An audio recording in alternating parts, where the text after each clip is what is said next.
बिना बुलाए। इसको किसने बुलाया था? इसको तो कोई निमंत्रण भी नहीं गया, ये बिना बुलाए चली आई। परिहास करने लगे, खिल्ली उड़ाने लगे सती ये देख रही है। तभी एक मां ने देखा।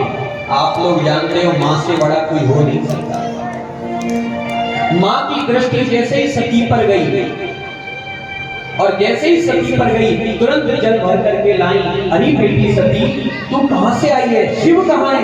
वो क्यों नहीं आई? तू अकेली चल करके आई है? थक गई होगी, बैठ, ये जल पी ले। ये मां का हृदय होता है। पिता ने अपमान किया, बहनों ने अपमान किया, लेकिन मां आई, जल की झाड़ी आई। सादर भल ही मिली एक माता, सादर भल ही एक माता, भगिनी बहुत मुस्कुराता, भगिनी बहुत मुस्कुराता, सादर भल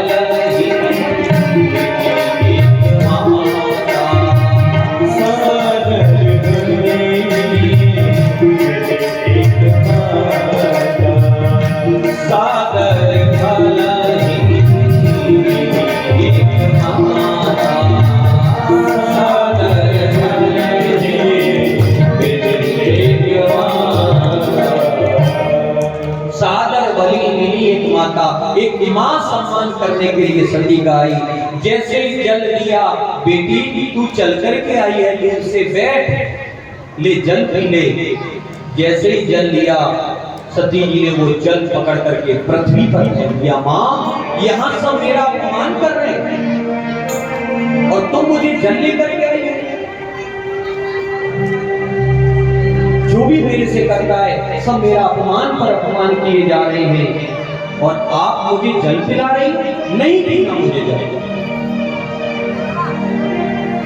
हटो सामने से, मैं देखती हूँ वो यज्ञ कहां हो रहा है, मुझे यज्ञ देखना। सती जी सबको छोड़ती हुई, महलों से निकलती हुई वहां पहुंची जहां पर यज्ञ की रचना हुई थी। यज्ञ की रचना के पास सती जी पहुंची है। पहुंच करके यज्ञ कुंड के पास पहुंची, चारों तरफ देखा, ऋषि मुनि गंधर्व बैठे हुए थे, वेद पाठी लोग वेदों का उच्चारण कर रहे थे। सती ने नजर घुमा करके चारों तरफ देखा, लेकिन कहीं भी सती को शिव जी का स्थान नहीं दिखा। शिव जी का आसन कहीं भी नहीं दिखाई दिया।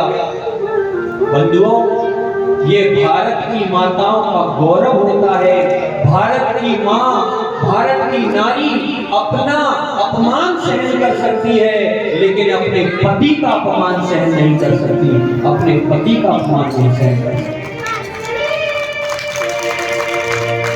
सभी ने सती का अपमान किया, सब सहन किया, लेकिन जब यज्ञ में देखा कि मेरे पति का अपमान हो रहा है, कोई आसन नहीं डाला गया। तुरंत सती जी ने सभी ऋषि मुनि देवताओं से पूछा, अरे ऋषियों, अरे देवताओं, बताओ मेरे स्वामी शिव का आसन कहां है? हो ऋषि देवता बताओ, शिव का आसन कहां, कैसा यज्ञ हो रहा हो,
और पिताजी की तरफ देख करके बोली, पिताजी बताओ तुमने सुध कहाँ गवाई, भेदभाव बेटियों में कैसी रुसवाई। पिताजी बताओ तुमने सुध कहाँ गवाई, भेदभाव बेटियों में कैसी रुसवाई। पिताजी बताओ तुमने सुध कहाँ गवाई, भेदभाव बेटियों में कैसी बेवफाई।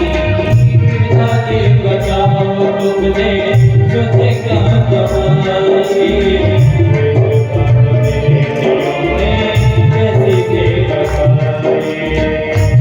बाहों करनी का फल होगा यज्ञ के फल, बाहों करने का फल होगा यज्ञ के फल। वो ऐसा होगा तमाशा, ओ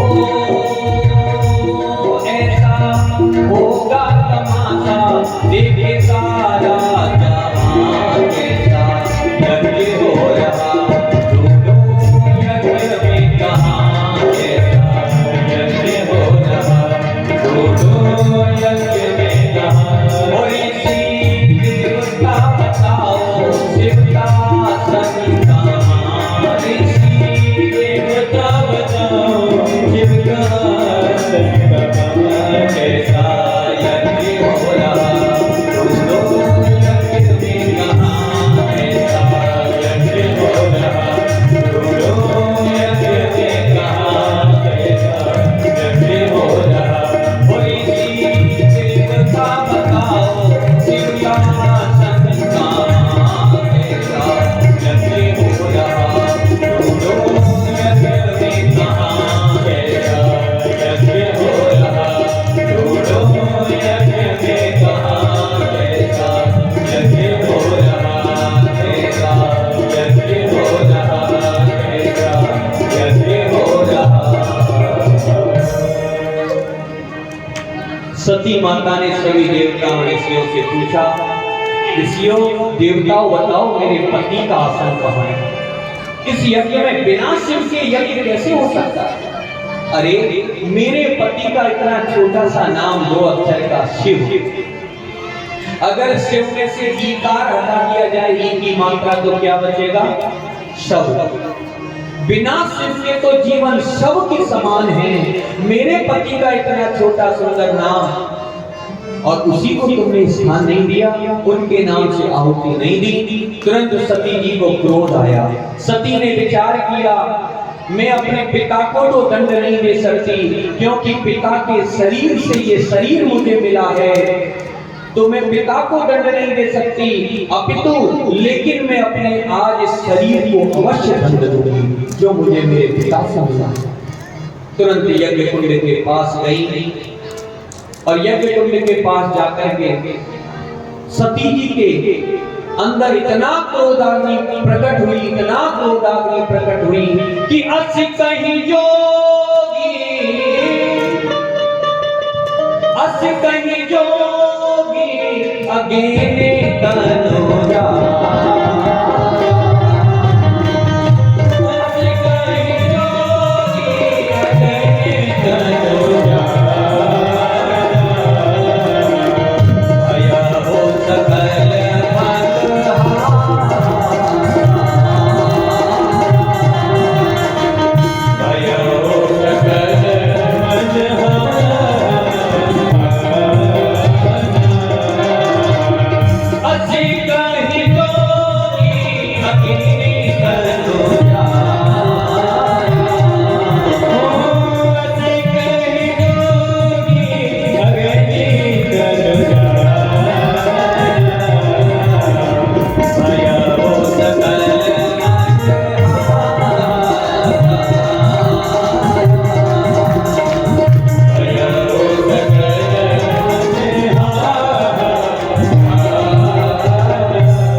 अग्नि में अपने तन को जला दिया।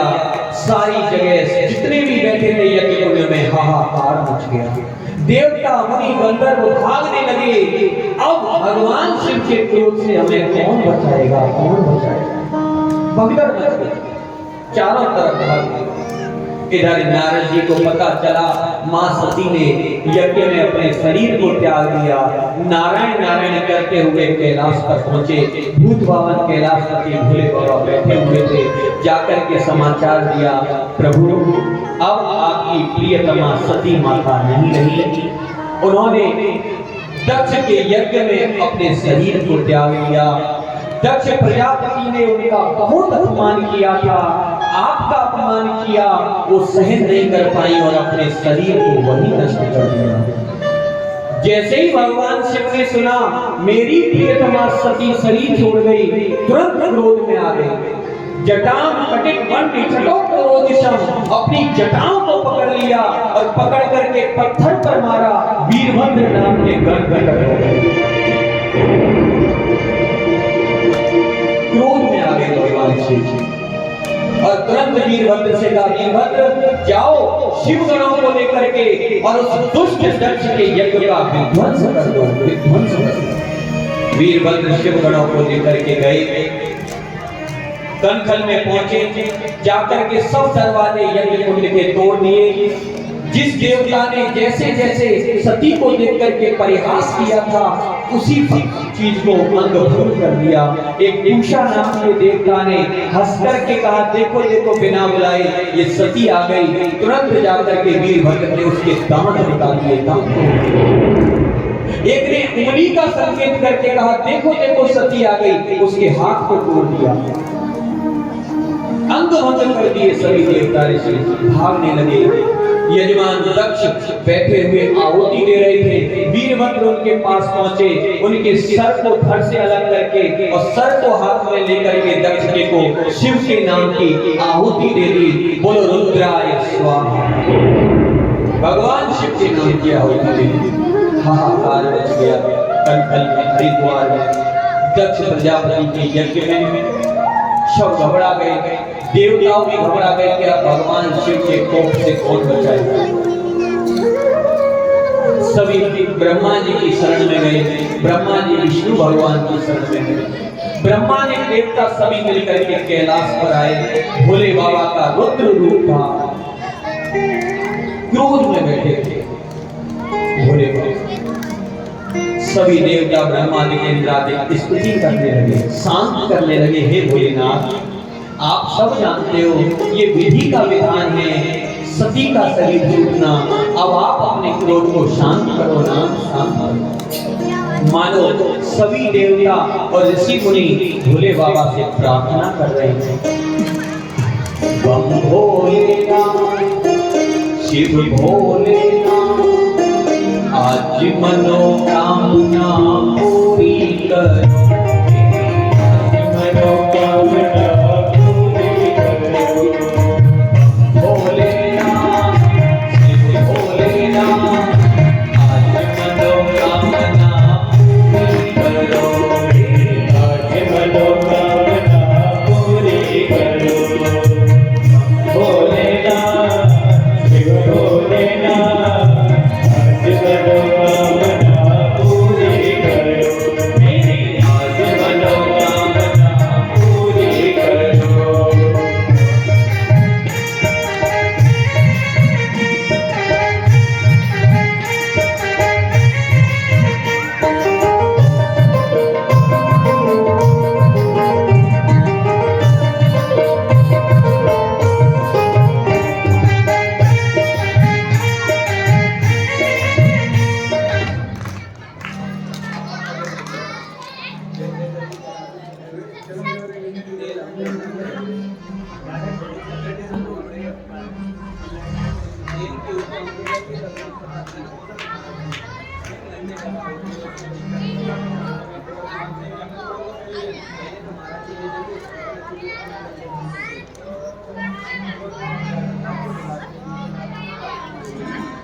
बोले वृंदावन बिहारी लाल।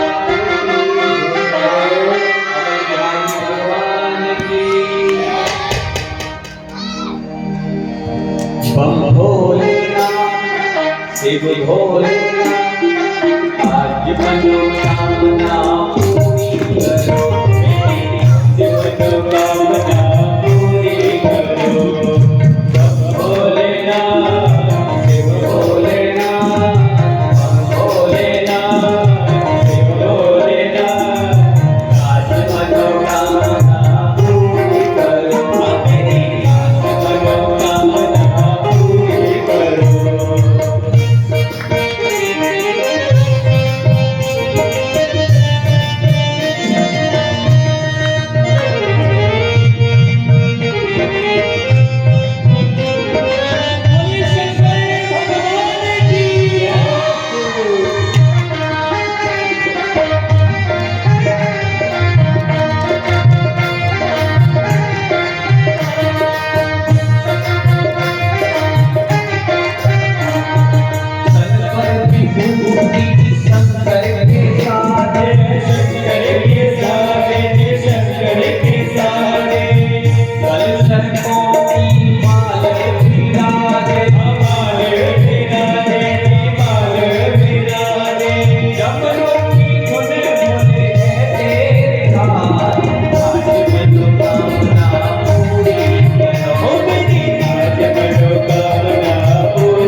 ऋषियों ने मिलकर के भगवान की प्रार्थना करी। भोले बाबा प्रसन्न हो गए। भगवान विष्णु भी आए। विष्णु भगवान ने समझाया। उन्हें दक्ष के यज्ञ में भोले बाबा पहुंचे। जितने भी देवताओं को अंग भंग किया था सबको भोले बाबा ने ठीक किया। यज्ञ की जितनी भी क्षति हुई थी सबको पूरा किया।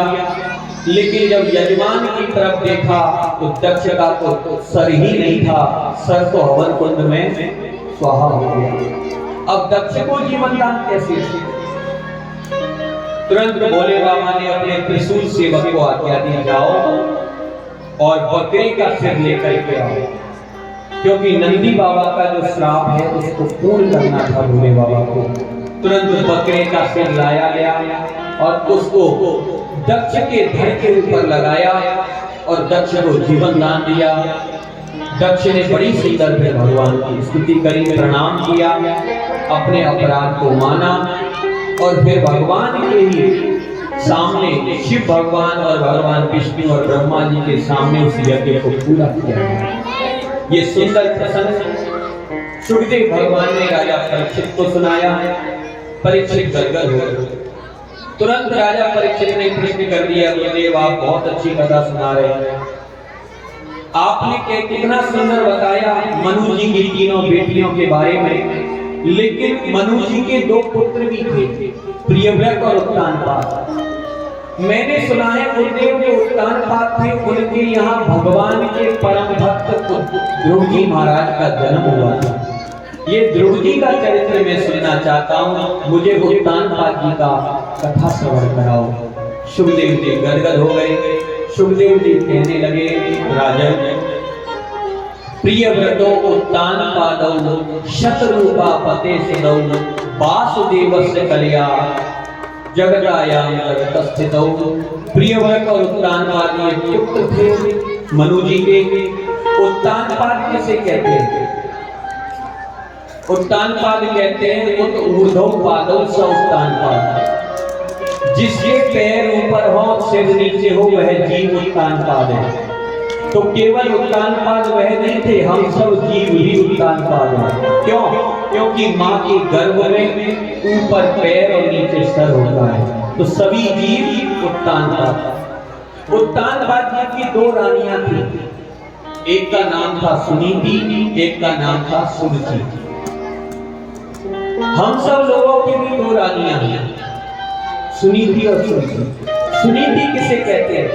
सुनीति कहते हैं सृष्टु शास्त्रानुसारिणी युचिर यस्यास सुनीति। जो बोले शास्त्र के अनुसार काम करे, बुद्धि के अनुसार काम करे, गुरुजनों की आज्ञा से काम करे, वो होती है सुनीति। और सुरुचि कहते हैं सृष्टु स्वेच्छानुसारिणी रुचिर यस्यास सुरुचि। बोले जो अपने मन के द्वारा, अपनी रुचि के द्वारा काम करे, शास्त्रों की बात ना माने, गुरुजनों की बात ना माने, बुद्धि से काम ना करे, मनमुखी होकर के चले, वो होती है सुरुचि। अच्छा, जब हम मनमुखी होकर के चलते हैं, अपनी रुचि के अनुसार कार्य करते हैं, तो हमें उत्तम फल की प्राप्ति होती है। क्योंकि सुरुचि का जो पुत्र था उसका नाम था उत्तम। और उत्तम किसे कहते हैं? उपसर्ग लगा हुआ है और तम माने होता है अंधकार। ये संसारी भोग पदार्थ हमें पहले तो उत्तम लगते हैं, लेकिन बाद में ये हमें अंधकार की ओर ले जाता है। और अगर हम शास्त्र के अनुसार चलेंगे, बुद्धि के अनुसार चलेंगे, गुरुजनों की आज्ञा में चलेंगे, तो हमें ध्रुव फल की प्राप्ति होगी। क्योंकि भैया सुनीति के बेटा का नाम था ध्रुव। और ध्रुव किसे कहते हैं? ध्रुव माने होता है अटल, अटल माने होता है सत्य, सत्य माने होता है जिसका कभी विनाश नहीं होता, वो होता है ध्रुव। तो जब हम शास्त्र के अनुसार चलेंगे, बुद्धि के अनुसार कार्य करेंगे, गुरुजनों की आज्ञा में पालन करते हुए काम करेंगे, तो हमें अटल फल की यानी ध्रुव फल की प्राप्ति होगी। एक दिन ध्रुव जी महाराज 5 वर्ष के अपने भैया उत्तम के साथ, छोटे भाई उत्तम के साथ बाल मंडली में खेल रहे थे। और खेलते खेलते राजमहलों में पहुंच गए। जहां राजसभा लगी हुई थी। राजा उत्तानपाद गद्दी पर विराजमान थे। एकदा सुरचे पुत्र मंगमारोप्य लालयन् उत्तमं नारदुच्छन्दं ध्रुवं राजाभ्यनन्दत। एक बार ध्रुव जी महाराज महलों में बाल मंडली के साथ पहुंचे। उत्तम भी साथ में था। उत्तम दौड़ता हुआ गया और जाकर के पिता की गोद में बैठ गया। जब उत्तम को पिता की गोद में बैठा देखा तो ध्रुव जी के मन में भी आया कि मैं भी पिता की गोद में सिंहासन पर बैठे गद्दी पर। ध्रुव जी आए और आकर के एक एक सिंहासन की सीढ़ी को ऊपर करने लगे। छोटे से ध्रुव जी 5 वर्ष। उसी समय विमाता आ गई, सुरची माता, उत्तम की माता, ध्रुव जी की छोटी माँ मौसी आ गई और उसने देखा कि मेरा बेटा उत्तम गोदी में बैठा है और ये ध्रुव सिंहासन पर ऊपर चढ़ रहा है गोदी में बैठने के लिए। तुरंत आई और आकर के ध्रुव जी को पकड़ लिया। अरे ध्रुव, तुम कहां जा रहे हो? ध्रुव जी ने कहा, माँ मैं पिताजी की गोद में बैठने जा रहा हूँ। उत्तम भैया भी पिता की गोद में बैठा है, मेरा मन भी है मैं भी पिता की गोद में बैठूं। जब ऐसा कहा तो सूर्य जी ने ध्रुव जी को पकड़ करके झटक करके नीचे डाल दिया। नहीं ध्रुव, तुम गद्दी पर पिता की गोद में नहीं बैठ सकते, ऐसे नहीं बैठोगे। ध्रुव जी ने कहा, मां उत्तम भैया भी तो बैठा है, मेरा भी मन है बैठने का, और अगर ऐसे नहीं बैठ सकता तो पिता की गोद में बैठने का कोई नियम होता हो तो जल्दी से बताओ ना मां, मुझे पिता की गोद में बैठना। ध्रुव जी ने जब कहा तो सुरची बोली, ध्रुव तुम्हें अगर पिता की गोद में बैठना है तो सुनो क्या करना है। तपसाराध्य पुरुषम तस्यैवानुग्रहेण मे गर्वे तुम साधयात्मानं यदिच्छसि इंद्रपासनम्। अरे ध्रुव, अगर तू पिता की गोद में बैठना चाहता है तो सुन, पहले जाकर के तू जंगल में तपस्या कर, तप कर भगवान का, और जब भगवान तेरी तपस्या से प्रसन्न हो जाए तो उनसे तू वरदान मांगना कि अब की बार मेरा जन्म सूर्य माता के गर्भ से हो। जब तू मेरे गर्भ से जन्म लेकर के आएगा, मेरा बेटा बनेगा, तब तू पिता की गोद में बैठने का, सिंहासन पर बैठने का अधिकारी बनेगा। ये सूर्य ने कहा। देखो यहां 2 बातें कही सूर्य ने। पहला तो ये कहा कि तू जाकर के तपस्या करे तो तपस्या करने पे ये मांगना कि मेरा जन्म सूर्य माता के गर्भ से, यानी अपने गर्भ को भगवान से बड़ा बताए, बड़ा बताए। और ये कहा कि मेरा बेटा बन करके आएगा तब तू अधिकारी बनेगा, अन्यथा गोदी में नहीं बैठ सकता। भगा दिया ध्रुव जी को फटकार कर। ध्रुव जी रोते हुए आए, आकर के अपनी माँ के महलों में आए, सुनीति के रोते हुए छोटे से ध्रुव जी, और आकर के माँ की गोदी में लिपट गए रोते। माँ क्या मैं पिताजी का बेटा नहीं? सुनीति ने कहा, बेटा तूने आज तक ऐसा नहीं कहा कि मैं पिताजी का बेटा नहीं। आज ऐसे क्यों कहा? क्या किसी ने तुझे मारा है, किसी ने डांटा है, क्या बात हो गई ऐसे? ध्रुव जी ने कहा, मां आज मैं पिता की गोदी में बैठना चाहता था तो मेरी माँ विमाता मौसी वहां आ गई और उन्होंने मुझे झटक करके नीचे डाल दिया और मुझसे कहा है कि तू जा और जाकर के पहले वन में भगवान का भजन कर, तपस्या। जब भगवान तुझे प्राप्त हो जाए तो उनसे मांगना कि अब की बार जन्म मैं मौसी के गर्भ से लूंगा, तब उस पर बैठने का अधिकारी होगा। क्या मैं पिताजी का बेटा नहीं हूं?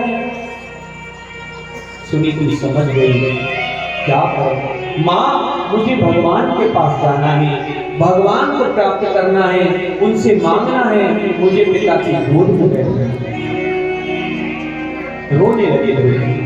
और रो रो करके अपनी माँ सुनीति को बताने लगा।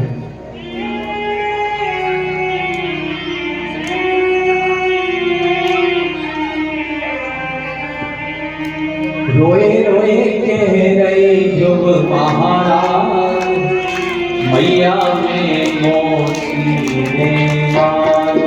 रोए रोए कह रहे जुग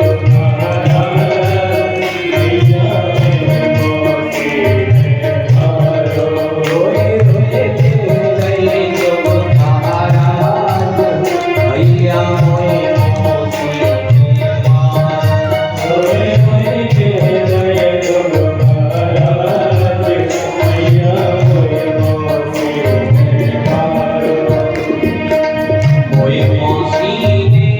मोती ने मारो। रोए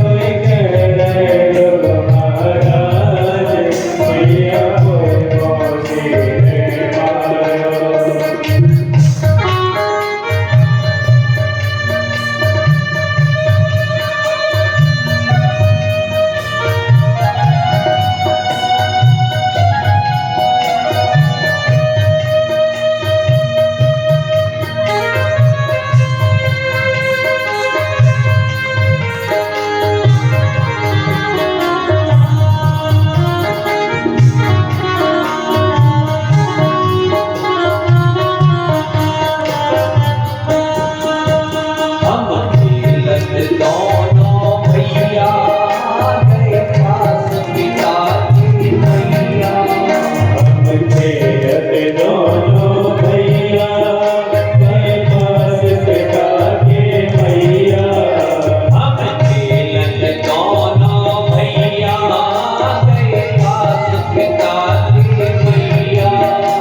कह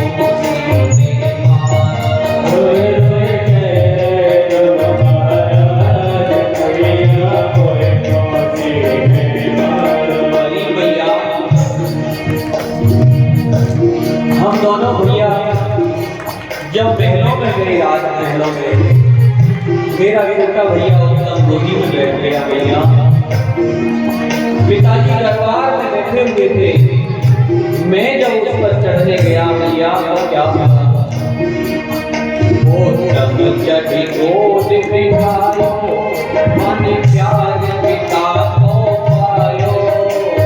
तब चढ़ी गोद में आयो, मन प्यार पिता को पायो।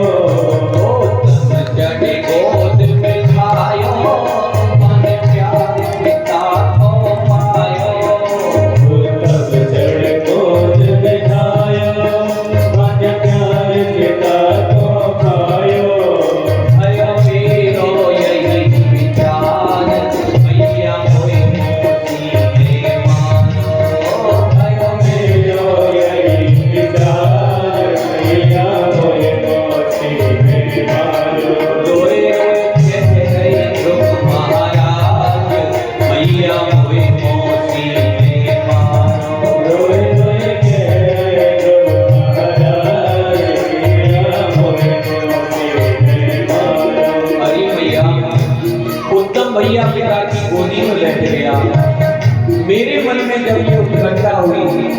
मैं ऊपर पिताजी के पास सिंहासन पर जाने लगा। मैंने हाथ पिता को दीनो, कहे दूध पिता ने दीनो। मैंने हाथ पिता को दीनो, कहे दूध पिता ने दीनो। मैंने हाथ पिताजी को दीनो, कहे दूध पिता ने दीनो। मैंने हाथ पिता को दीनो, कहे दूध पिता ने दीनो। करन लगे थे प्यार, मैया मोई मोती ने मारो। मोए मोह करने लगे थे प्यार, मैया मोए मोती ने मारो। रोई रोई कह रही तुम महाराज, मैया मोई मोती ने मारो। रोए रोए कह तुम महाराज, मैया मोए मोती ने मारो। भैया, जब मैं पिताजी की गोदी में चढ़ने को तैयार हुआ, पिताजी ने हाथ बढ़ाया, उसी समय मौसी आ गई के माता। इतने में मौसी आ गई, कोई जाने में बदलागी। इतने में मौसी आई, मोए लाने मन लागी। इतने में मौसी आ गई, कोई जाने में बदलागी। इतने में मौसी आई, मोए लाने मन लागी। दियो झटक भूमि पे डाल, मैया मोई मौसी ने मारो। दियो झटक भूमि पे डाल, मैया मोए मौसी ने मारो। रोई रोई कह रही तुम महाराज, मैया मोई मौसी ने मारो। रोए रोए कह रहे तुम महाराज, मैया मोए मौसी ने मारो। और भैया, मौसी जब वहां पर आ गई तो वो मुझसे क्या कहने लगी? बोली तू सौत को जायो, क्यों गोदी में चढ़े आयो। बोली तू सौत को जायो, क्यों गोदी में चढ़ आयो। बोली तू सौत को जायो, कैसे गोदी में चढ़े आयो। बोली तू सौत को जायो, क्यों गोदी में चढ़ आयो। मेरा उत्तम राजकुमार, मैया मोई मोती ने मारो। मेरा उत्तम राजकुमार, मैया मोए मोती ने मारो। रोए रोए कह रहे तुम महाराज, मैया मोई मोती ने मारो। रोए रोए कह रहे तुम महाराज, मैया मोए मोती ने मारो। रोए रोए कह रहे तुम महाराज, मैया मोए मोती ने मारो। अरे मोई मौसी ने मारो, मैया मोई मौसी ने मारो। रोए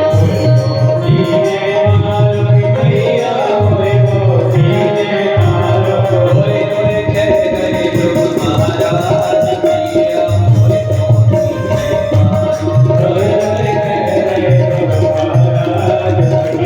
मोई मौसी ने मारो। रोए रोए कह रहे तुम महाराज, मैया मोई मौसी ने मारो।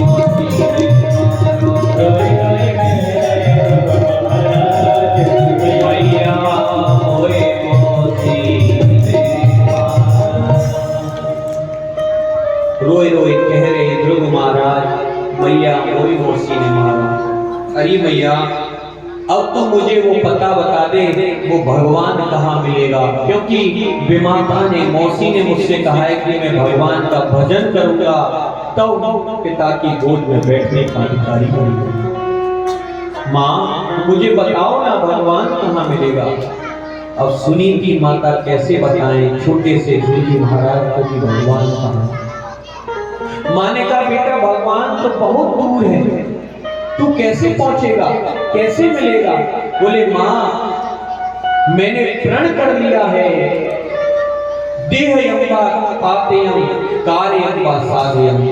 या तो मैं भगवान से मिलकर ही आऊंगा, अन्यथा अपने देह को त्याग दूंगा। मुझे बताओ ना। मां सुनीति ने बेचारी ने बहुत रोका, लेकिन छोटे से ध्रुव जी महाराज नहीं रुके, घर से निकल गए। घर से निकल गए, कोई बस्तर नहीं है। सीधे आकर के नगर से बाहर एक चौराहे पर खड़े हो गए। अब चौराहे पर चारों तरफ जाते हैं, थोड़ी दूर फिर लौट कर वहीं आ जाते हैं। कहाँ जाऊं, कौन सी रास्ता को जाऊं, कौन मार्ग दिखाए।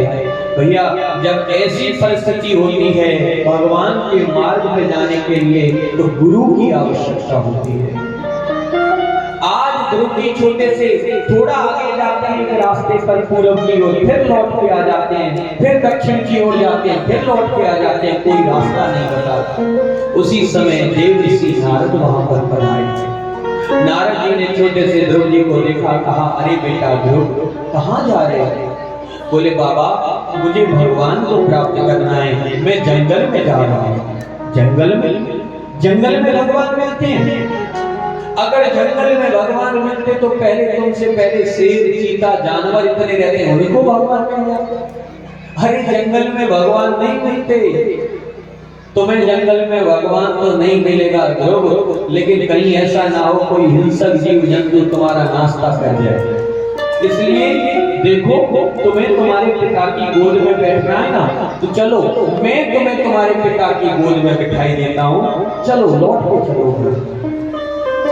जब ये कहा तो ध्रुव जी महाराज ने कहा बाबा आप नारद जी नहीं हो सकते, क्योंकि मैंने तो सुना था कि नारद बाबा भगवान से मिलाते हैं, और आप तो मुझे वापस संसार में ले जा रहे हो, संसार का रास्ता दिखा रहे हो, इसलिए आप नारद जी नहीं हो सकते। कौन हो आप? नारद जी ने कहा बेटा मैं ही नारद हूं। अगर आप नारद जी हो तो इतनी कृपा करो, अब मुझे पिता की गोद में नहीं बैठना, अगर बैठाना चाहते हो तो मुझे परम पिता परमात्मा की गोदी में बैठा दो, मुझे परम पिता परमात्मा की गोदी में बिठा दो। अब मैं पिता की गोद में नहीं बैठना। नारद जी ने हृदय से लगा दिया छोटे से ध्रुव जी को। बोले बेटा मैं तेरी परीक्षा कर रहा था, शिष्य पक्का है कि कच्चा, अब पता चल गया कि तू दृढ़ करके आया है प्राप्ति करने के लिए। तो सुन, यहाँ से इस रास्ते से सीधे किनारे किनारे आगे चलकर के यमुना पड़ेगी, उसके किनारे किनारे चले जाना, सुंदर एक वृंदावन पड़ेगा, और वृंदावन में भी एक सुंदर वन है निधि वन, उसमें जाकर के तू जो मैं मंत्र दे रहा हूँ उसका जाप करना, तुझे भगवान की प्राप्ति होगी। बड़ा सुंदर मंत्र दिया नारद जी के कान में। नारद जी ने कान में ओम नमो भगवते तुभ्यं वासुदेवाय धीमहि प्रद्युम्नाय निरुद्धाय नमः संकर्षणाय च, ये वासुदेव गायत्री भागवत में द्वादशाक्षर मंत्र ध्रुव जी महाराज को दिया। ध्रुव जी महाराज प्रणाम करके वहां से चले गए। वृंदावन में निधि वन में पहुंचे, एक सुंदर सा वृक्ष देखा, और उस वृक्ष के नीचे खड़े होकर के छोटे से ध्रुव जी महाराज ने वो सुंदर वासुदेव गायत्री को जपा है। सुंदर मंत्र पैर के अंगूठे पर खड़े हुए हैं छोटे से 5 साल के ध्रुव जी।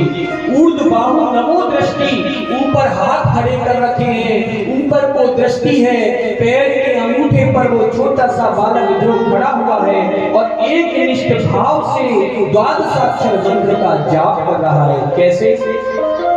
ओम नमो भगवते वासुदेवाय,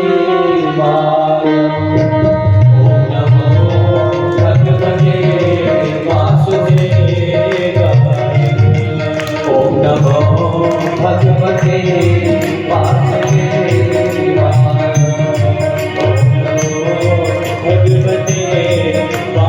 सभी बोले ओम नमो भगवते वासुदेवाय, ओम नमो भगवते वासुदेवाय, ओम नमो भगवते वासुदेवाय,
पहला महीना निकल गया, शाक पत्ते फल खाते हैं और यही निरंतर ध्रुव जी महाराज ऊर्ध्वबाहु नमो दृष्टि करके ओम नमो भगवते वासुदेवाय। दूसरे महीने में केवल फलाहार करते थे, सब्जियां छोड़ दी, केवल फलों को खाते हैं एक समय, और यही निरंतर गाते हैं क्या, ओम नमो भगवते वासुदेवाय, ओम नमो भगवते वासुदेवाय,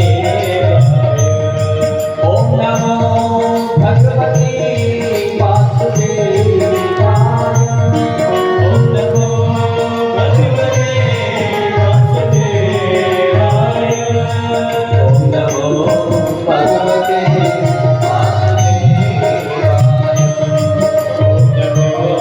भगवते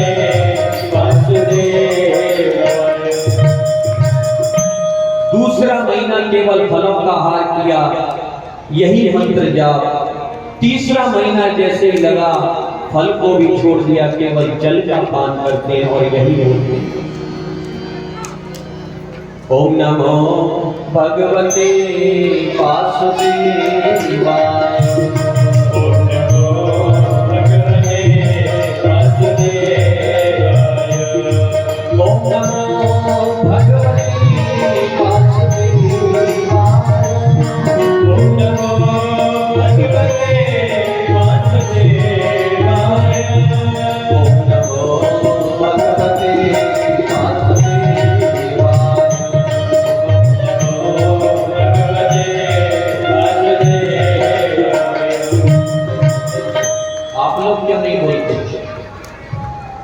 हम 4 दिन से पिछले यही कह रहे हैं भगवान का नाम बोलना चाहिए, कीर्तन में चुप नहीं रहना चाहिए, और ये तो वासुदेव गायत्री।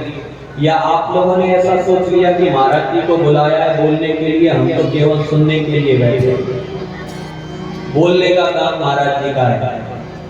नहीं नहीं, बोलना चाहिए, प्रतिदिन बोलना चाहिए। हम रोज बताते हैं कीर्तन को ताली बजा करके बोलो। ताली क्यों बजाते हैं? क्योंकि हमारी जो खराब रेखाएं होती है ना वो बदल जाती है, सुंदर रेखाएं। ताली बजा करके बोलना चाहिए। आप लोग नहीं बोलते, भूल जाते हो, रोज रोज आपको बताना पड़ता है, लगता है आप भुलक्कड़ हो, भुलक्कड़ हो। और पुरुष भैया तो ऐसे बैठे हैं हाथ के हाथ बांध के कि बस हम तो सुनने के लिए बैठे हैं, और कुछ तो ऐसे होते हैं कि ऐसे सर हिलाते रहते हैं। 2.5 किलो का सिर हिला सकते हैं, लेकिन 100 ग्राम की जीभ नहीं हिलाई जाती। एक बात बताएं, 2 मैया थी, 2 मैया, और दोनों मैया कुएं पर पानी भरने गई, पानी भरने। तो एक मैया दूसरी मैया से बोली, अरे बहन क्या बताऊं, मेरे पति देव तो बड़े भयंकर। बोले कैसे? बोले कल मैंने उनको बाजार में भेजा था बैंगन लेने, और फिर दोबारा से आलू ले आए। इतने भुलक्कड़, बताओ कुछ और लेकर के कुछ मंगाए थे बैंगन और लेकर के आलू आ गए, इतने भुलक्कड़। दूसरी मैया बोली, बहन क्या बताऊं, तेरे तब भी ठीक है, मेरे तो बहुत ही ज्यादा भुलक्कड़ है। बोले कैसे? बोले मैंने भी एक दिन सब्जी मंगाई, मैंने कहा जाओ बाजार से पेट से सब्जी ले आओ, तो सब्जी लेने चले गए। अब जब सब्जी लेने बाजार में गए तो थैला भूल गए घर पर। अब थैला घर पर रह गया, तो मैंने विचार किया कि चलो मैं ही थैला ले आऊं, सब्जी किसमें लेकर के आया। तो मैं थैला लेकर के पीछे से गई, बाजार में एक सब्जी वाले के ठेले पर खड़े होकर के सब्जी खरीद रहे थे। जब मैं वहां थैला लेकर के पहुंची तो मुझे देख करके कहते हैं कि बहन जी आपको मैंने कहीं देखा है। मुझे देख करके कहते हैं बहन जी मैंने आपको कहीं देखा है, वो मुझे ही भूल गए। इतने भुलक्कड़। ऐसे ही आप लोग भुलक्कड़ भूल जाते हैं। रोज रोज बताना पड़ता है, कीर्तन में बोलना चाहिए। नाम संकीर्तनम यस्य सर्व पाप प्रणाशनम। इसलिए सभी प्रेम से बोलो ताली बजाते हुए, ओम नमो भगवते वासुदेवाय।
छोड़ दिया, केवल वायु का सेवन करने लगे ध्रुव जी महाराज।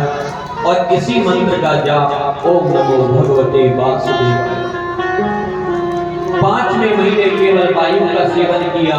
जब 5 महीने पूरे हो गए बंधुओं, तो फिर छठा महीना जैसे ही लगा, ध्रुव जी महाराज ने अपने श्वास को भी लेना बंद कर दिया, श्वास को अवरुद्ध कर दिया। जैसे ही श्वास को अवरुद्ध किया, त्रिलोकी में वायुदेव स्थिर हो गए, रुक गए वायुदेव। जब वायुदेव रुके, जीव जंतु मरने लगे, हाहाकार मचने लगा।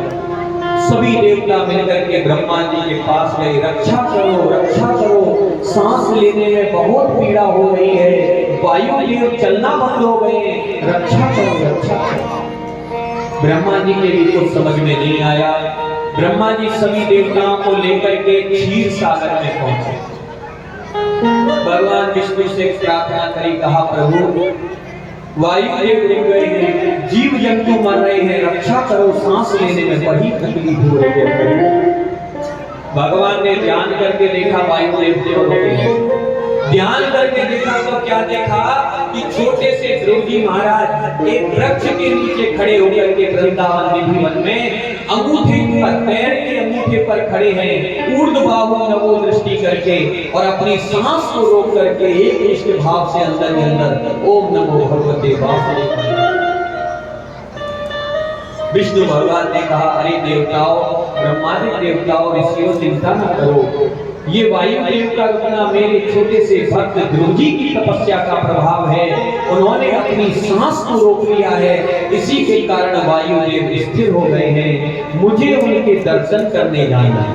देखो भागवत जी में लिखा है प्रज्ञा विदिक्षया, ये नहीं लिखा कि मुझे दर्शन देने जाना है, ये लिखा है प्रज्ञा विदिक्षया दृष्टुम इच्छया। आज भगवान की भी इच्छा है ध्रुव जी के दर्शन करने की, क्योंकि प्रसन्न हो रहे भगवान।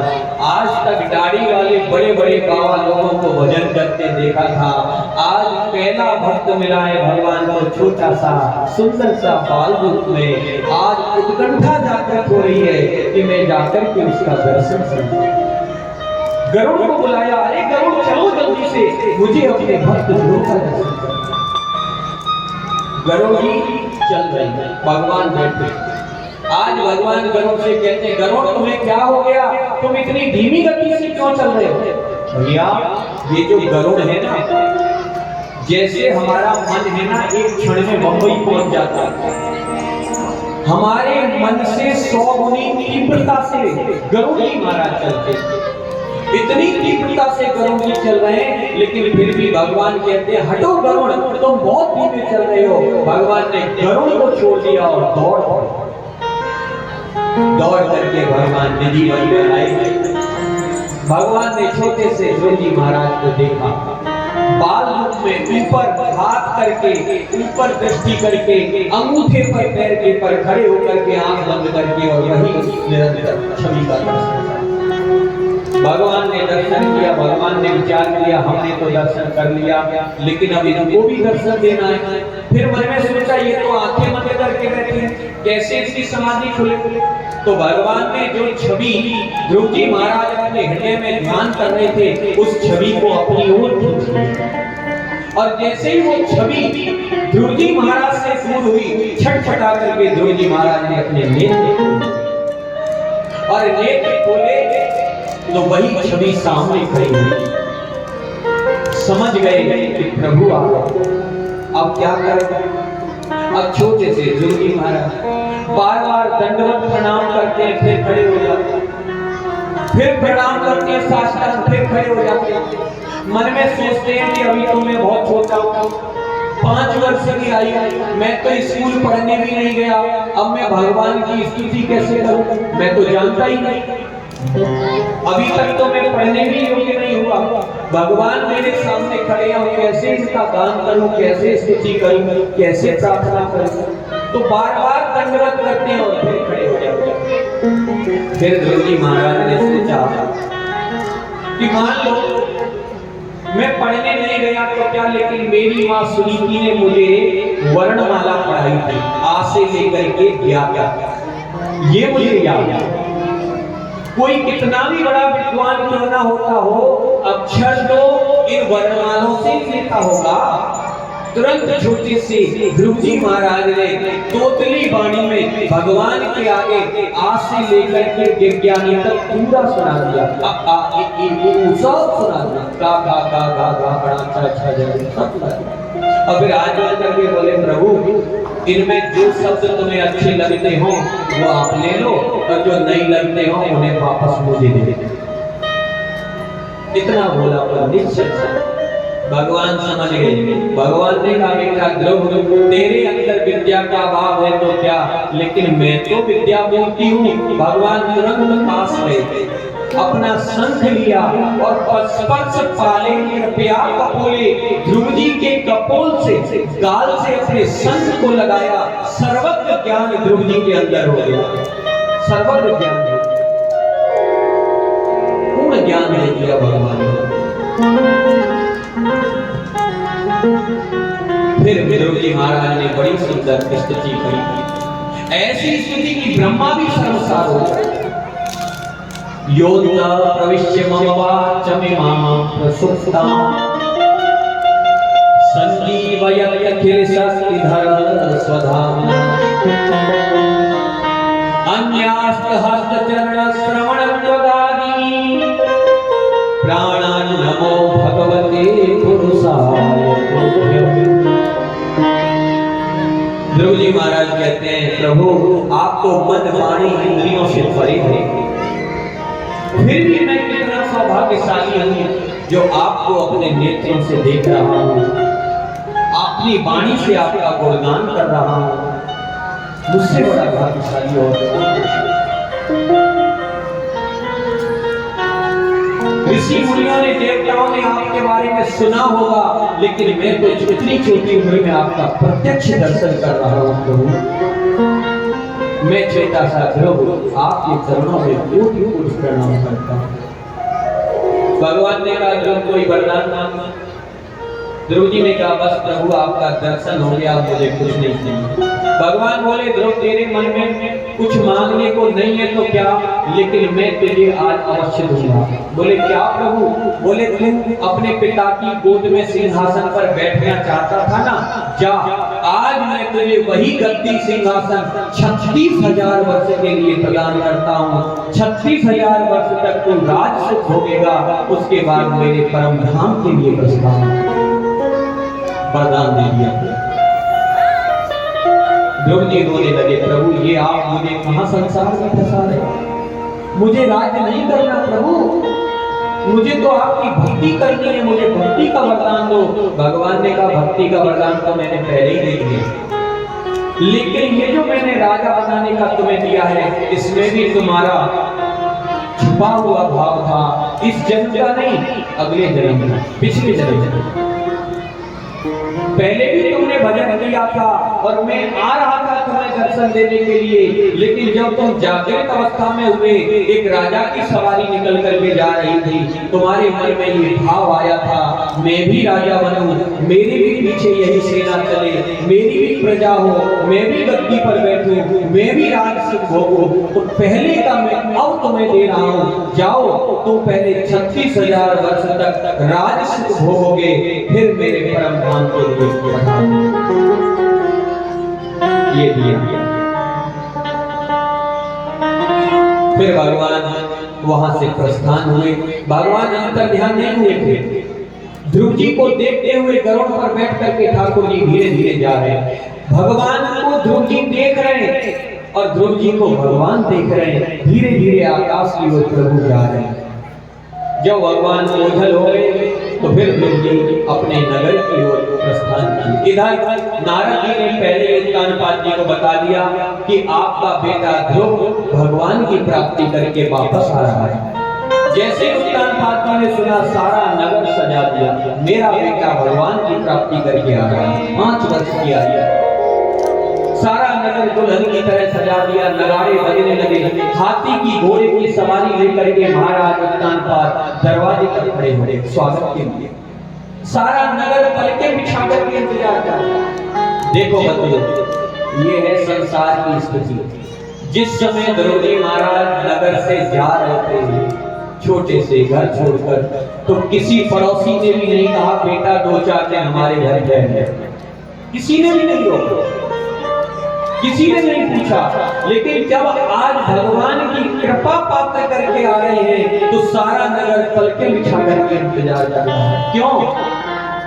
जा पर कृपा राम की होई, जा पर कृपा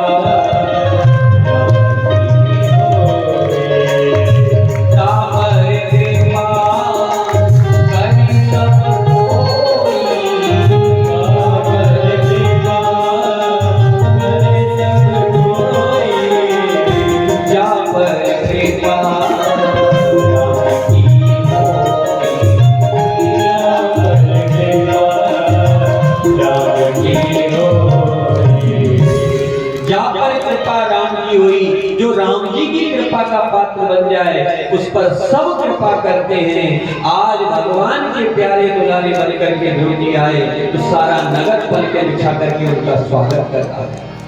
आकर के द्रौपदी को तुरंत उत्तानपाद ने गद्दी पर बिठाया, तिलक दिया। 36,000 वर्ष तक राज सुख भोगा द्रौपदी महाराज। इनके भाई उत्तम का वध यक्षों ने कर दिया था, तो यक्षों से युद्ध भी किया था द्रौपदी महाराज। मनु जी ने स्वयं आकर के युद्ध बंद कराया था। और फिर उसके बाद जब 36,000 वर्ष पूर्ण हो गए तो भगवान के यहाँ से रथ आया था, विमान आया था द्रौपदी को लेने के लिए। और द्रौपदी से कहा पार्षदों ने, प्रभु अब आप पधारो, भगवान ने आपको बुलाया है। द्रौपदी समझ गए कि अब मेरा यहाँ से गमन होगा, जाना होगा। द्रौपदी महाराज उस विमान में, उस रथ में बैठना चाहते थे कि तभी द्रौपदी महाराज को याद आ गया। द्रौपदी महाराज ने पार्षदों से कहा, भैया मैं इस रथ में बैठ करके नहीं जा सकता। पार्षदों ने कहा, क्यों? भगवान ने आपको बुलाया है, अब आपका समय पृथ्वी पर खुला हो गया, अब आप भगवान के धाम में पधारो। तुरंत द्रौपदी महाराज के आंखों में आंसू आ गए। बोले, भैया जिस माँ ने मुझे जन्म दिया, जिस माँ ने मुझे वन में भेजा, मेरी वो माँ तो यही रह गई, पहले मेरी माँ जाएगी तब मैं जाऊंगा। तुरंत पार्षदों ने कहा, द्रौपदी महाराज ऊपर को नजर डालो, ऊपर देखो। जब ऊपर देखा तो क्या देखा? एक विमान में बैठ करके माता सुनीति भगवान के धाम को जा रही थी। फिर प्रसन्न हो गए द्रौपदी महाराज और फिर रथ में बैठने को तैयार हुए कि तभी मृत्यु देवी आकर के खड़ी हुई।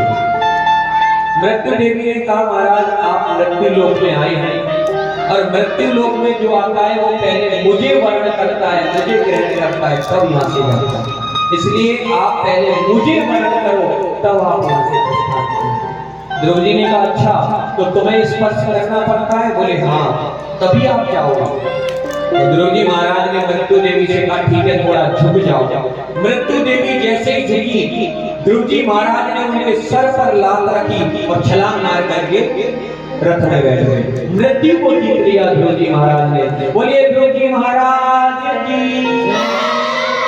मृत्यु देव देखते गए, द्रौपदी महाराज विमान में जाते हुए चले गए भगवान के धाम। आज भी आप लोग देखते हैं ध्रुव तारा दिखाई देता है, नक्षत्र आदि ग्रह आदि उसकी परिक्रमा लगाते हैं। आज भी ध्रुव लोक में द्रौपदी महाराज विद्यमान है। ये कथा सुखदेव जी ने सुनाई। उसके बाद इनके वंश का आगे वर्णन भी किया। इन्हीं वंश में एक राजा हुए जिनका नाम था अंग, उनकी पत्नी का नाम था सुनीति, उनके बेटा हुए जिनका नाम था वेद। ये वेद बहुत क्रूर राजा था, दुष्ट राजा था। वेद जब बड़े हुए तो अपने पिताजी को गद्दी से हटा दिया और स्वयं राजा बन गए। और राजा बन करके इन्होंने घोषणा कर दी कि न यशव्यम यगातव्यम न होतव्यम दुजाव्यम इतनवार या धर्मम मेरी घोषणा सर्वस्व। घोषणा करा दी, न यज्ञ होगा, न तप होगा, न जप होगा, न अनुष्ठान होगा, न दान होगा, न पुण्य होगा, कुछ नहीं होगा। सब ब्राह्मण आए, आकर के कहा, महाराज जिस राज्य में दान पुण्य यज्ञ अनुष्ठान नहीं होते वहां अकाल पड़ता है। आप ये बंद मत कराओ, अन्यथा अकाल पड़ेगा। बेन ने कहा कि अगर तुम्हें करना है तो मेरे नाम से करोगे, आज के बाद भगवान के नाम से कोई यज्ञ अनुष्ठान नहीं है। ब्राह्मणों को क्रोध आया कि ये कैसा राजा है जो भगवान की पूजा छुड़ा करके अपनी पूजा कराना चाहता है, अपनी पूजा कराना चाहता है। हन्यताम में ऐसा पापा प्रकृति दारुणा, ऐसे राजा को जीने का हक नहीं है, मार दो इसे, मार। तुरंत जल लिया कमंडल से, ब्राह्मणों ने आमंत्रित करके और उस जल को बेन के शरीर पर फेंका, बेन का प्राणांत हो गया। इनकी जो माता सुनी था ये बहुत ज्यादा प्रेम करती थी। इन्होंने अपने बेटा बेन का शरीर नाव में तेल के डोर में रख लिया, दाह संस्कार नहीं होने दिया। बहुत वर्षों तक ऐसे ही रखा। फिर उसके बाद एक दिन ब्राह्मण आए, बोले गलती खाली है, कुछ करना पड़ेगा। तो फिर बेन के शरीर का मंथन किया, नीचे के हिस्से का मंथन किया तो एक काला काला पुरुष पैदा हुआ। उसे अनुकूल नहीं समझा गद्दी पर बैठने के लिए। ब्राह्मणों ने कहा ये निशीथ है, इसे नहीं बैठना चाहिए गद्दी पर, उसे हटा दिया। तो वही बंधु बना था निषाद, यानी केवल निषाद। फिर ऊपर के शरीर का मंथन हुआ तो एक ओर से पृथ्वी जी महाराज, एक ओर से अर्ची, ये भगवान लक्ष्मी नारायण के अवतार थे, ये दोनों प्रकट हो गए। दोनों का विवाह कर दिया और पृथ्वी जी को गद्दी पर बिठा दिया। पृथ्वी जी ने बड़े प्रभावशाली ढंग से पालन किया। पृथ्वी बीज छुपा ली थी अपने अंदर। एक दिन क्रोध आया, पृथ्वी पर बाण धनुष लेकर के दौड़ पड़े पृथ्वी जी। वसुदेव परिच्छामि मच्छांसन परानुति, अरे वसुदेव मैं तेरा वध कर दूंगा, तूने अपने अंदर बीज को छुपा लिया। पृथ्वी गौ रूप धारण करके चरणों में आ गई, महाराज मेरा कोई अपराध नहीं, आपके जो पूर्वज थे राजा, उन्होंने मेरे ऊपर बहुत अत्याचार किया, इसकी वजह से मेरे अंदर से बीज नष्ट हो गया है। आप पुनः मेरा दोहन करो, तुम्हें पुनः मेरे सारे बीज उत्पन्न हो जाएंगे। दोहन किया, बड़े बड़े पर्वतों को कटवा करके समतल कराया, निर्माण कराया अच्छी भूमि का, और फिर एक पिता की तरह भूमि पर राज किया। सुखदेव जी कहते हैं राजन, इसी वंश में एक राजा हुए थे नाभि, और महाराज नाभि का विवाह मेरु देवी से हुआ था। और इन मेरु देवी के यहाँ भगवान के परम अवतार जैन धर्म के प्रथम आचार्य श्री ऋषभदेव भगवान का जन्म हुआ। बोलिए ऋषभदेव जी महाराज की। ऋषभदेव जी के यहाँ 100 पुत्र हुए।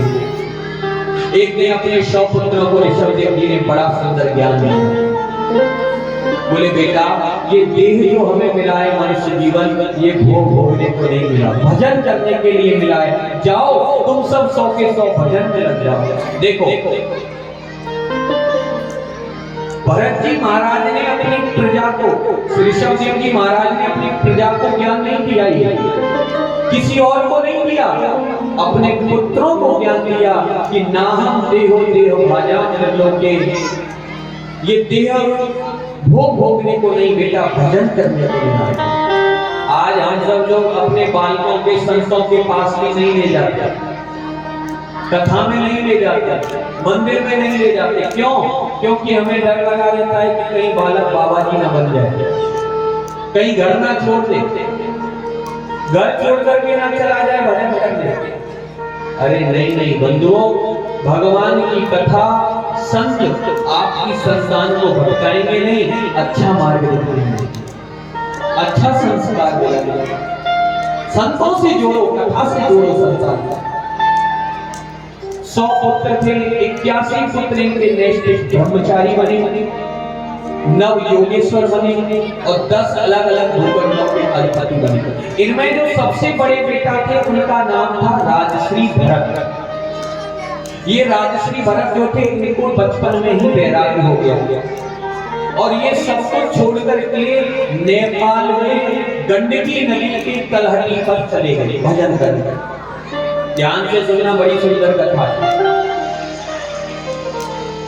गंडकी नदी के पास इन्होंने एक सुंदर कुटिया बनाई और उसमें बैठ करके भजन करते थे राजसी भरत। एक दिन इन्होंने क्या देखा, नदी के किनारे एक हिरनी मृगनी आसन्न प्रसवा थी, गर्भवती, और वो जल पीने के लिए आई थी। जब वो जल पी रही थी तभी पीछे से एक सिंह ने, शेर ने दहाड़ मारा। शेर की दहाड़ सुन करके वो मृगनी जो हिरनी थी आसन्न प्रसवा गर्भवती, वो घबरा गई और घबरा करके उसने नदी में छलांग लगाई बचने के लिए। जब नदी में छलांग लगाई बंधुओं, तो योनि मार्ग से उसका जो शावक था, बालक था, वो गर्भ से निकल गया। जैसे तैसे वो उस पार हुई और उस पार जाकर के उसने अपने देह को छोड़ दिया। वो बालक जो पैदा हुआ था नदी में, वो बहने लगा, मृग का बालक। राजश्री भरत जी महाराज ये देख रहे थे। उन्होंने सोचा, अरे ये बालक अभी अभी जन्म लिया है और अभी अभी नदी में बह करके मर जाएगा। तुरंत अपने आसन से उठे, दौड़ कर गए नदी में अंदर और उस बालक को उठा लाए, मृग के छोना को, मृग के शावक को, और ला करके अपने कुटिया में रखा और उसका पालन पोषण करने लगे। हरी हरी घास खिलाते हैं, दूध पिलाते हैं, उसका पालन पोषण करते हैं। बंधुओं, जिस दिन से राजश्री भरत जी के यहाँ वो मृग का बालक आया, उस दिन से राजश्री भरत जी का मन भजन से हटने लगा, भगवान की तरफ से हटने लगा। क्यों? क्योंकि मन तो एक है, चाहे संसार में लगा लो या भजन में लगा लो। अब तो वो उस बालक की सेवा करने लगे, निरंतर बालक में मृग की सेवा करते। जब वो मृग बड़ा हो गया तो एक दिन जल भरने के लिए गए थे राजश्री भरत। मृग बड़ा हो गया, कुटिया से बाहर निकल करके आया, उसने मृगों की झुंड को देखा, तुरंत वो उनके साथ में जंगल में चला गया। मृग का बालक जब बड़ा होकर के चला गया, लौट करके आए राजश्री भरत और आकर के फिर इन्होंने देखा मृग नहीं है, तो चीखने लगे, चिल्लाने लगे, रोने लगे, अरे मृग कहाँ गया, कहाँ गए, अरे मृग तुम कहाँ है, कहाँ चला गया, कहाँ चला गया, ढूंढने लगे। सोचने लगे, बड़ा छोटा सा था, कहीं कोई हिंसक जीव जंतु तो उसे नहीं ले गया, कहीं किसी ने मार तो नहीं दिया, कहाँ गया। रोने लगे, मोह हो गया था उसे। इतना रोए मृग मृग मृग मृग कहते हुए कि अपने शरीर को ही त्यागा। मृग मृग कहते हुए अपने शरीर को त्यागा, तो उनका अगला जन्म कालिंजर पर्वत पर एक मृगनी के गर्भ से ही हो गया, मृग के रूप में। इसीलिए बंधुओं कहते हैं, अंत मता सो गता, अंत में जो स्मृत रहेगा वैसी ही गति जीव की होती है। भरत जी महाराज मृग मृग मृग के चिंतन में अपने प्राण छोड़े थे, तो अगला जन्म उनका मृग का हो गया।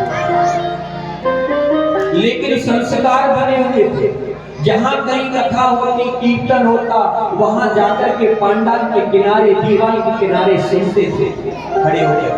संस्कार अच्छे थे, राग के बहुत प्रिय थे। एक दिन ये मृग के रूप में जा रहे थे, एक शिकारी की पत्नी, जो शिकार करते उनकी पत्नी, वो चाकी चला रही थी, अनाज पीस रही थी। प्रातः काल का समय था, अनाज पीस रही थी, चाकी चला रही थी, और चाकी चलाते चलाते वो मृग राग गा रही थी। मृग राग गाते गाते चाकी चला रही थी, अनाज पीस रही थी। तभी ये मृग के रूप में गए और उसकी दीवार के सारे खड़े होकर के उस मृग राग को सुनने लगे, आनंद ले लगे। उसी समय शिकारी, उसका जो पति था, वो निकल कर के आया शिकार करने के लिए जंगल में। जैसे ही दरवाजे से निकला और उसने देख लिया कि आज तो मेरे घर के पास में ही शिकार आ गया, मृग के रूप में खड़े प्रसन्न होने लगा कि घर बैठे ही शिकार आ गया। तुरंत उसने धनुष बाण उठाया और मृग के रूप में राग सुन रहे थे, तुरंत बाण मारा और उन्हें धराशायी कर दिया। बाण लगते ही मृग के रूप में गिर गई जमीन पर।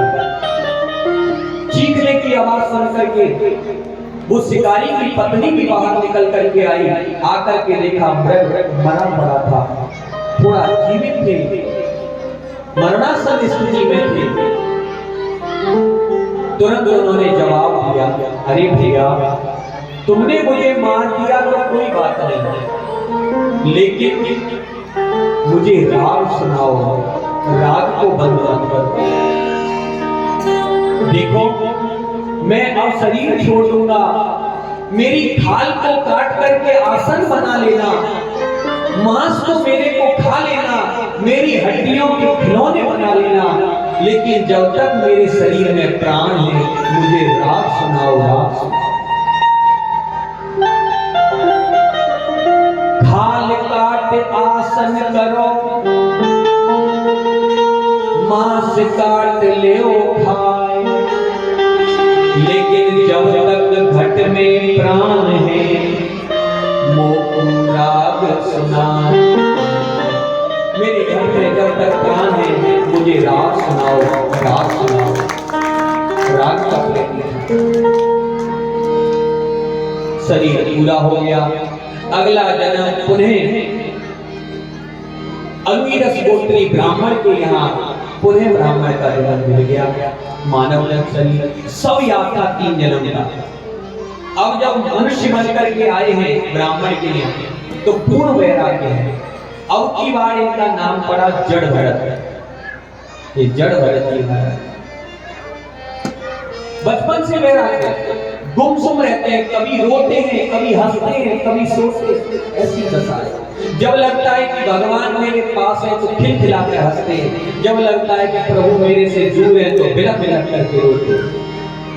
थोड़े बड़े हुए माता पिता ने सोचा कि अब ये जड़ भरत बड़े हो गए, क्यों ना इन्हें पढ़ने भेजा जाए, तो पढ़ने के लिए स्कूल में भेजा। अब स्कूल में गए तो स्कूल में पढ़ाया जा रहा था का से कबूतर, खा से खरगोश, गा से गधा, एक भी नाम जड़ भरत जी ने नहीं लिया। क्यों? क्योंकि जड़ भरत जी को सब याद था। पहले मैंने मृग मृग मृग मृग कहा था तो मैं मृग बन गया था, और अब कहीं मैंने कहा का से कबूतर और मेरे प्राण छूट गए, तो कहीं मुझे कबूतर ना बनना पड़ जाए, इसलिए एक नाम नहीं लिया। पूर्ण वैराग्य, चुप बैठे रहते। अगर मैंने खा से खरगोश कहा और मेरे प्राण निकल गए तो कहीं मुझे खरगोश ना बनना पड़ जाए, एक नाम नहीं लिया, कुछ भी नहीं पढ़ी। पिताजी ने गायत्री मंत्र पढ़ाया, ब्राह्मण के बालक है, पंडिताई करेंगे, वो भी नहीं पढ़ा, क्योंकि जानते थे आज गायत्री मंत्र पढ़ूंगा, कल वेद मंत्र पढ़ाएंगे, परसों पंडिताई कराएंगे, फिर मैं संसार में लग जाऊंगा। मुझे ये काम नहीं करना, मुझे तो मेरे राम जी का, मेरे प्रभु का नाम लेना है, मुझे तो केवल भजन करना है। पूर्ण वैराग्य, जड़ भरत। माता पिता का शरीर छूट गया, भाइयों के सानिध्य में आ गया।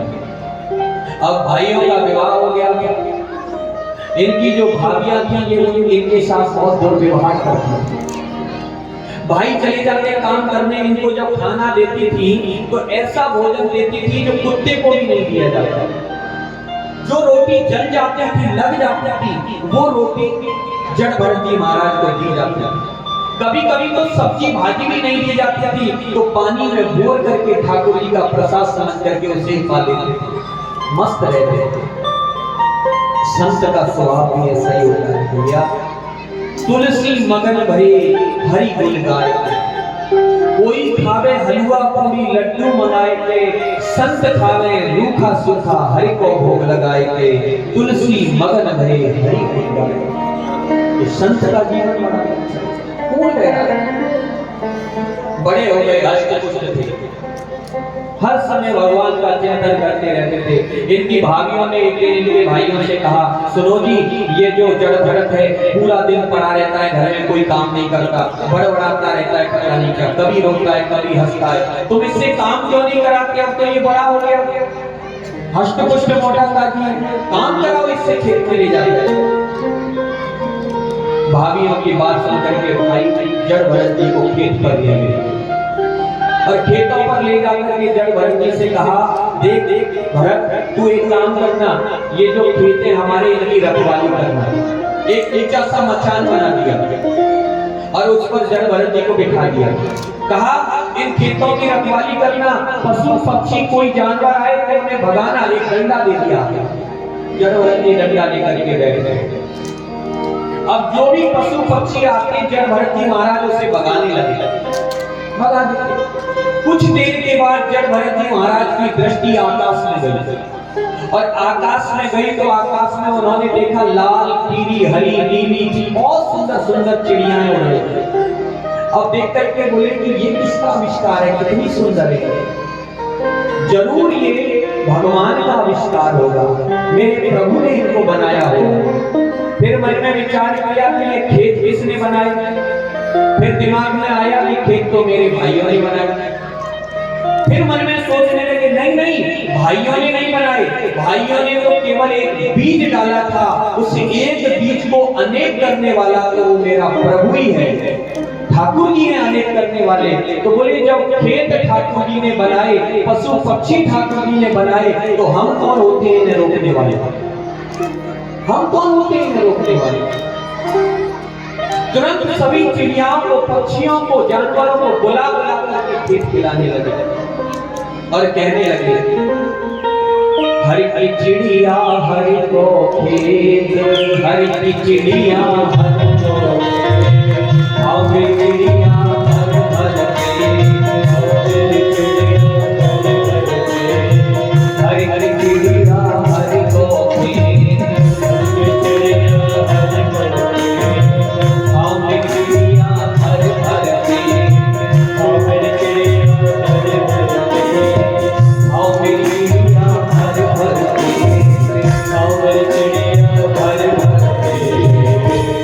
हर की चिड़िया हर हर खेत, खाओ मेरी चिड़िया भर भर के बुला बुला करके खिलाने लगे। आस पड़ोस के किसानों ने जब देखा, दौड़ कर गए और जाकर के जड़ भरत जी के भाइयों को बताया, देखो देखो तुम्हारा भाई सारे खेत को खिला रहा है। भाई दौड़ करके आए, देखा अनेक अनेक जीव जंतु जानवर लगे हुए थे।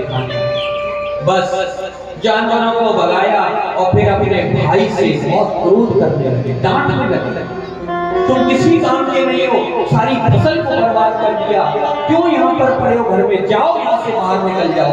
लात मार करके घर से बाहर निकाल दिया, आज के बाद मत आना घर में। आज जड़ भरत जी महाराज बड़े खुश हो रहे हैं, बोले, वाह प्रभु वाह, तुमने बड़ी कृपा करी, जो मैं आज 1 लाख खा करके इस संसार को छोड़ करके वन में तुम्हारी तरफ आ रहा हूँ। इन संसारी लोगों को देखो जो रोज लात खाते हैं घर में रह करके, फिर भी घर में पड़े रहते हैं। मुझ पर तो बड़ी कृपा करी आपने, जो मैं 1 लाख खा करके संसार को हमेशा के लिए छोड़ कर जा रहा हूँ। प्रसन्न हो, खुश हो। जंगल में पहुंच गई, जहां जो मिल जाता है खा लेते हैं। वृक्ष के नीचे रात्रि में जहां जैसा होता है निवास करता। एक डाकू था, उससे भी भगवान ने, भद्रकाली माता ने इनकी रक्षा की। एक बार एक राजा रहुगण भगवान कपिल के यहाँ जा रहा था ज्ञानोपदेश करने। पालकी में बैठकर, पालकी का जो एक सेवक था वो अस्वस्थ हो गया, पालकी जंगल में रुक गई। रहुगण ने कहा, मुझे सत्संग में जाना है, सत्संग का समय हो रहा है, किसी व्यक्ति को पकड़ के ले आओ जल्दी। जंगल में सेवकों ने ढूंढा तो ये जड़ भरत जी महाराज बैठे, इनको बुला लाए और ला करके पालकी उठाने में लगा दिया। पालकी लेकर के जड़ भरत जी महाराज सेवकों के साथ राजा की पालकी लेके आगे चलने लगे। लेकिन भैया संतों का चलना बड़ा विलक्षण होता। जड़ भरत जी महाराज जो भी चींटी, चींटा, कीड़े मकोड़े अगर पैर के नीचे आते हैं तो उन्हें बचाकर ही चलते।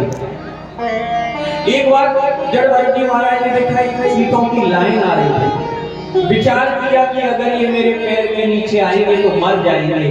तुरंत जड़ भरत जी महाराज ने छलांग लगाई और जब छलांग लगाई तो राजा रहुगण का सिर पालकी से टकराया तो राजा रहुगण बोला, ए बोढ़ा साध्युत कर मते, अरे पहाड़ो सवाल करके चलो, ये पालकी इतना हिलडुल क्यों रही है? सेवकों ने कहा, महाराज हम तो ठीक चल रहे हैं, लेकिन ये जो नया व्यक्ति चलाए ना, इसका चलना वाला बेढंगा है, ये सबसे अजीब चल रहा है, इसलिए पालकी हिल रही है।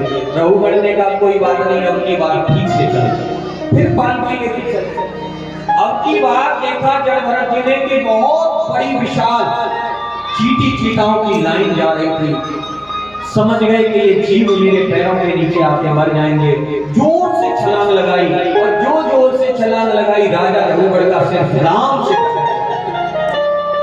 पालकी को रोक लिया। उतर करके नीचे आया राजा और बोला, अरे बोधार शासित कर मते, मैं तेरी क्या दवाई करूं, क्या इलाज करूं? तू इतना बड़ा शरीर लेकर के मोटा ताजी, तू भार के समान शरीर को लेकर के घूम रहा है, क्या जड़ है तू? तुझे ठीक से चलना भी नहीं आता, क्या तेरी दवाई करूं? खूब बोला। जड़भरत जी महाराज, वो जड़भरत जी महाराज जो अपने माता पिता से नहीं बोले, वो जड़भरत जी महाराज अपने स्कूल में अध्यापक से नहीं बोले, वो जड़भरत जी महाराज अपनी भाभीयों से नहीं बोले, वो जड़भरत जी महाराज भाइयों से नहीं बोले, वही जड़भरत जी महाराज आज राजा रघुगढ़ से बोले और कहा, राजन तुमने जो बातें कही है वो दोनों बातों में एक बात बिल्कुल सही है, लेकिन दूसरी बात सही नहीं कही। तुमने कहा कि मैं जड़वत घूम रहा हूं, बिल्कुल सही, मैं जड़ की तरह विचरण कर रहा हूं, मुझे भान नहीं। लेकिन तुमने एक बात कही, भार नाम की कोई चीज है मेरे शरीर में और उसका मुझे अनुभव हो रहा है, ये गलत है। क्योंकि राजन मैं शरीर नहीं, मैं आत्मा हूं, और आत्मा को सुख का अनुभव नहीं होता, मैं आत्मा हूं। राजा रघुगढ़ ने कहा, देखो महाराज, तुम ये मत समझना कि मैं तुम्हारे डर की वजह से हो गया, ऐसा नहीं। मुझे यमराज के दंडा से डर नहीं लगता, भगवान विष्णु के चक्र से डर नहीं लगता, भगवान शिव के त्रिशूल से डर नहीं लगता। डर लगता है तो केवल इतना कि कहीं किसी ब्राह्मण का, वैष्णव का, संत का अपमान ना हो जाए। कहीं कोई ब्राह्मण तो नहीं। जड़भरत जी ने कहा, राजन मैं जो भी हूं, लेकिन आज मैं तुम्हारे सब प्रश्नों के उत्तर दूंगा, तुम प्रश्न करो। राजा रघुगढ़ ने कहा, महाराज अभी अभी आपने कहा कि आत्मा को सुख दुख का अनुभव नहीं होता। मान लो एक अग्नि जली हुई है चूल्हे पर, और उस अग्नि पर एक पात्र रखा हुआ है, और पात्र में जल भरा हुआ है, और जल में चावल पड़े हुए हैं। तो महाराज अग्नि पात्र को गर्म कर देगी, पात्र जल को गर्म कर देगा, और जल में पड़े हुए चावल को गलना पड़ेगा। ऐसे ही महाराज हमारी त्वचा का संबंध इंद्रियों से है, इंद्रियों का संबंध मन से है, मन का संबंध बुद्धि से है, बुद्धि का संबंध आत्मा से है। तो जब हमारे शरीर इंद्रिय को कष्ट होगा तो फिर आत्मा को कष्ट होना चाहिए। ये बात मेरे समझ में आई। जड़भरत जी ने कहा, अब समझ में आ गया राजन तुम कितने बड़े ज्ञानी, अको विदा को विद्वाद बात, तुम्हारे आगे कोई बड़ी व्याख्या करने की जरूरत नहीं है, मैं तुम्हें तुम्हारी परिभाषा में समझाता। मान लो राजन अग्नि जली हुई है, अग्नि पर पात्र रखा हुआ है, और पात्र में जल भरा हुआ है, और जल में चावल की जगह अगर पत्थर के टुकड़े डाल दें तो राजन अग्नि भी वही है, पात्र भी वही है, जल भी वही है, लेकिन इतनी सामर्थ्य नहीं कि पत्थर को गला सके। इसी प्रकार हमारे शरीर में आत्मा है, इसे सुख दुख का अनुभव नहीं होता। ये ज्ञानोपदेश दिया राजा रघुगढ़ तुरंत जड़भरत जी के चरणों में गिर गया। फिर राजा रघुगढ़ कपिल भगवान के पास नहीं गया, वहीं बैठ करके उनसे सारा ज्ञान लिया, राजनीति, कूटनीति सब कुछ सीखा। ये सुंदर चरित्र सुखदेव जी ने सुनाया। इसके बाद कहते हैं एक ब्राह्मण का पुत्र था जिसका नाम था अजामिल, बहुत कर्मकांडी ब्राह्मण था।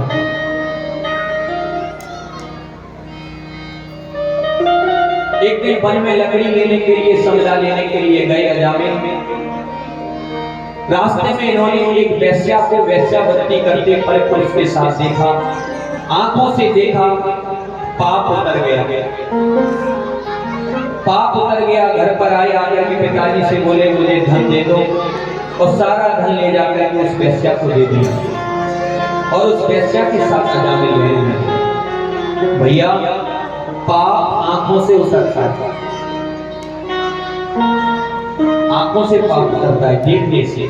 बुराई को देखना भी नहीं चाहिए, सुनना तो बहुत दूर की बात है, देखना भी नहीं चाहिए, आंखें बंद कर लेना चाहिए, बुराई को नहीं देखना चाहिए। आप लोग बुरा मत मानना, विश्व हिंदू परिषद की कमेटी के लोग, और मैं यजमान से भी और आप सब श्रोताओं से कहता हूं, कल जो यहां पर हुआ था, अंत में जो झांकी, मैं आपसे पूछना चाहता हूं, क्या वो ठीक था? बताइए।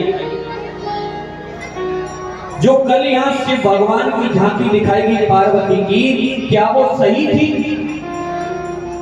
क्या वो भारतीय संस्कृति के अनुकूल थी? हम लोग खुद ही विधर्मियों को मौका देते हैं हमारे धर्म पर उंगली उठाने के लिए। क्या शंकर भगवान से पार्वती की पूतड़ा बोल सकती है? क्या शंकर भगवान पार्वती जी से ये कह सकते हैं कि तुम गणेश को अपने मायके से लाई हो? एक मर्यादा होती है। कल मुझे बहुत कष्ट हुआ, मैंने आंखें बंद कर ली। मेरे सामने मैं ऑल यूपी का धर्माचार्य महामंडलेश्वर, और मेरे सामने मेरे ही शिव का अपमान मेरे सामने हो रहा था, और हम सब लोग खिल्ली उड़ा करके ताली बजा करके हंस रहे थे। ये विधर्मी लोग जब हम लोग डिबेट करते हैं तो उंगली उठाते हैं हमारे धर्म पर। क्यों उठाते हैं? क्योंकि हम मौका देते हैं, हम मौका देते हैं। जो कल ये नौटंकी यहाँ हुई, भगवान शिव और पार्वती जी के स्वरूप की धज्जियां उड़ा दी गई इसी मंच पर। क्या विश्व हिंदू परिषद, क्या बजरंग दल, क्या दुर्गा वाहिनी, क्या हमारे भक्तगण या सनातन धर्म आध्यात्म यही सही समझता है कि हम अपने भगवान को जगह जगह ऐसे दिखाएं, इतनी अभद्रता का शब्दों का प्रयोग करें? बताओ। और ये भी नहीं सोचा कि मंच पर कौन बैठा है। एक संस्कृति मर्यादा होती है, लेकिन कल हम नहीं बोले। कष्ट था जब कमरे में मिश्रा जी के यहाँ गए तो हमने लॉक लगा लिया, बोले नहीं। कष्ट था, अंदर वेदना थी। पता चला कि जो विधर्मी हमसे पूछते हैं, उंगली उठाते हैं हमारे धर्म पर, हमने प्रत्यक्ष देखा, इसलिए उंगली उठाते हैं क्योंकि हम खुद अपने सनातन धर्म की धज्जियां उड़ते देखते। बताइए, पार्वती मां शंकर जी से ऐसे क्यों तरह कह सकती है काला कलूटा? बताइए। क्या भूत भावन कैलाशपति भोले बाबा, जिनके आगे सारे देवता नतमस्तक होते थे, जो हमेशा समाधि में रहते थे राम भक्ति में, क्या वो ये कह सकते हैं कि तुम गणेश को अपने मायके से लाई? बताइए। नौटंकी बना के रख रखा है धर्म को, मनोरंजन नहीं है ये मनोमंथन का विषय है। भागवत की कथा ये मनोरंजन नहीं है। आजकल व्यास लोग भी मनोरंजन बनाए बैठे हैं। आप लोग इतने दिन से 2 दिन से कथा सुन रहे हो, बताओ भागवत की कथा ऐसे सुनी तुमने? बताओ, हाथ खड़े करेंगे क्या इस प्रकार जो यहाँ सुन रहे हो ऐसे भागवत की कथा सुनी कभी? 10 भजन सुना दिए, 4 झांकियां निकाल दी, 3 घंटे में नौटंकी करी और ताली बजवा की कथा हो गई।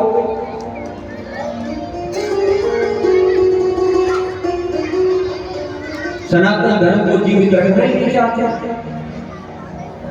क्षमा करना, आवेश आ गया क्योंकि मैं